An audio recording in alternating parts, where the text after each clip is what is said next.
හිරුකමරු ආදරේ ගෙනල්ලා කතාවට ආදරය කරන ඔයාලව ගොඩාක් ආදරෙන් පිළිගන්නවා.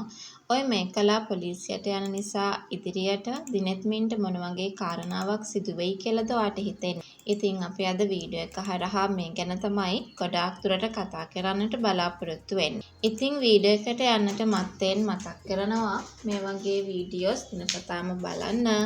ඔයා කැමැත්තක් වගේම උනන්දුවකුත් තියාගෙන ඉන්න කෙනෙක් නම් අනිවාර්යෙන්ම ඔයාට පුළුවන්කම තියෙනවා මගේ channel එක subscribe කරලා මාත් එක්ක එකතු වෙන්න.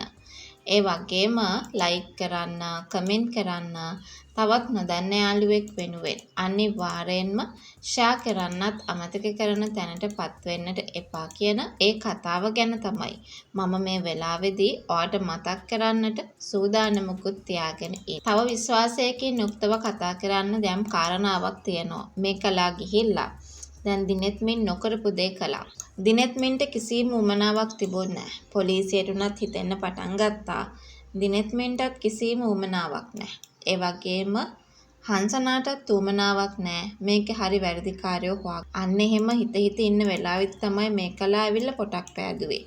මේකලා නම් කිව්වේ මේ දේ කළේ මම කියලා. හැබැයි ඒ උනාට දිනෙත්මින්ගේ උමනාවට තමයි මේ දේ කළේ කියලා බොහොම බරපතල ප්‍රකාශයක් කරනවා. ඉතින් ඒ නිසා පොලිසියට මේ වගේ ප්‍රකාශයක් කරාට පස්සේ කොහෙත්ම දිනෙත්මින්ට නිදහසේ ඉන්න හම්බ වෙයි කියලා අපිට හිතන්න අමාරුයි. ඒ කියන්නේ දිනෙත්මින් එක්ක පොලිසිය කතා කරන්න දිනෙත්මින්ව පොලිසියට අරගෙන එනවා අපිට බලා ගන්න ලැබෙවි කියන කතාව ගැන තමයි මම අනිවාර්යෙන් කතා කරන්නේ. ඉතින් කොහොම වුණත් හංසනා දිනෙත්මින් බේර ගන්නකම් දිනෙත්මින්ට පොලිසියෙන් ගැලවෙන එක ලේසි වැඩක් වෙන්නේ නැති වෙයි කියන කතාව ගැන මම මේ වෙලාවේ ඔයාට මතක් කරන්නට ලෑස්තියක් තියාගෙන ඉන්නවා.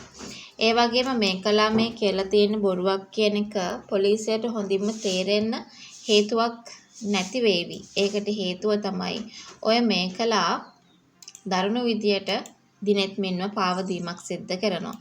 දිනෙත්මින් මේ ගැන දැනගෙන හිටියෙත් නෑ. නමුත් තමන්ගේ වාහනේ ඒ පැත්තට ගියා කිව්වට පස්සේ ඒක ඒ විදිහට වෙනවා. හැබැයි ඉතින් පොලිසියට හොඳින්ම තේරෙනවා මේක මේකලාගේ ගුලක් බව. හැබැයි එහෙම තේරුණත් පොලිසියට සිද්ධ වෙන්නේ මේකලාගේ පැමිණිල්ලට අනුව ක්‍රියා කරන්න. ඒ කියන්නේ ඉදිරියට දිනෙත්මින් ගැනුත් ප්‍රශ්න කරන්න සිද්ධ වෙනවා. හැබැයි හංසනා නම් කිව්වේ ඒ වගේ දෙයක් සිද්ධ කරන්න එපා කියලා. එහෙම දෙයක් සිද්ධ වුණොත් මොකද වෙන්නේ කියන කතාව ගැන පැහැදිලිව කතා කරන්න කටයුතු හදලා තිබුණා කියන කතාව ගැන තමයි මම ඔයාලට මතක් කරන්නට සූදානම් වුනේ.